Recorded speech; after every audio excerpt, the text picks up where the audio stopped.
All right, so now we're going to run through a calculation. So we want to know how much heat in kilojoules is required. We're going to warm 10 grams of ice, and it's initially at -10, so I'm just going to kind of bring that down, and we're going to take it all the way up to 110. So we need to kind of think about what is going to happen. So the steps that we need to go through, and because you may need to do all the steps, you may not need to, so just look at where you're starting.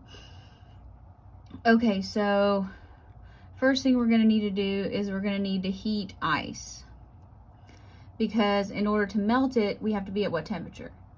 0. So then we need to melt the ice, and to get to steam, we're going to have to boil it. But can we boil melted ice? No, not directly. We're going to have to heat the water. Now we can make it steam by boiling. And what temperature is that? 100? But we don't want it to be 100, we want it to be 110. So then we're going to have to heat steam. So we're going to have to do 1, 2, 3, 4, 5 calculations. All right, so let's start them over here, and let's say what we're doing. First thing we need to do is we need to heat ice.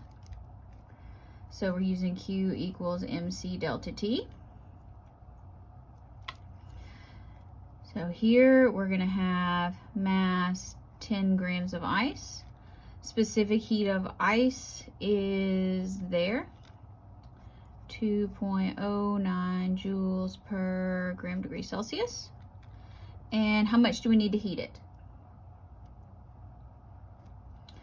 It's going to be from 0 to minus, this is final, initial, 0, minus 10, so that's 10 degrees. Okay, so when we do that, we're going to get 10 times 2.09 times 10. So that's 209 joules. What is our answer? 209 joules. Want it to be in kilojoules. I'm going to go ahead and make this conversion right now. How many joules are in a kilojoule? Please tell me, Dr. B, it's 1,000. Good. So that's going to be 0.209 kilojoules. Okay, first step out of the way. So let's go over here and just start keeping track of things. All right. Columns there. All right. So after that, we need to melt the ice. Does temperature change when we're undergoing a phase change? Hopefully you said no. All right, so heat is going to be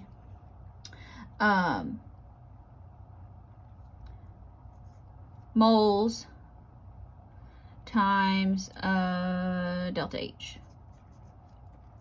All right, now, so I'm going to just do it like this. Some of you probably found the moles when we started, but so I'm going to say 10 grams.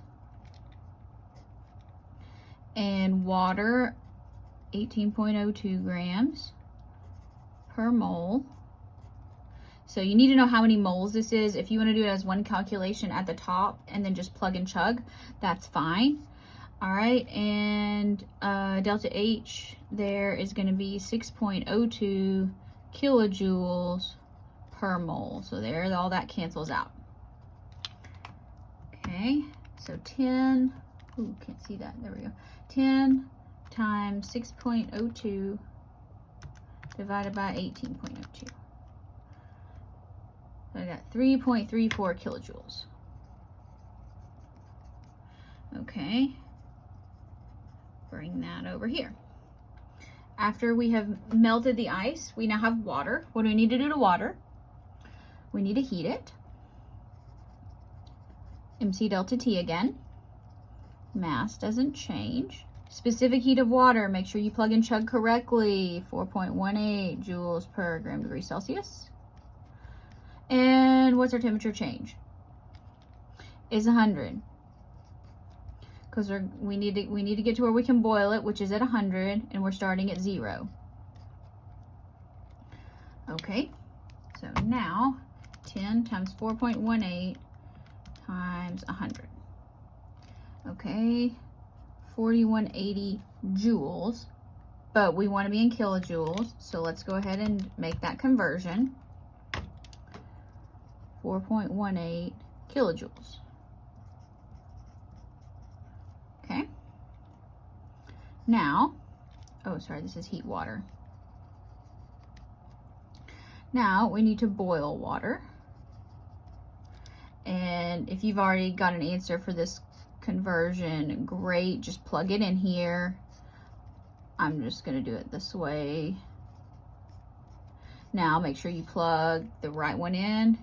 Heat of vaporization, meaning we're making vapor, 40.7 kilojoules per mole. Okay, so 10 times 40.7 divided by 18.02. 22.59.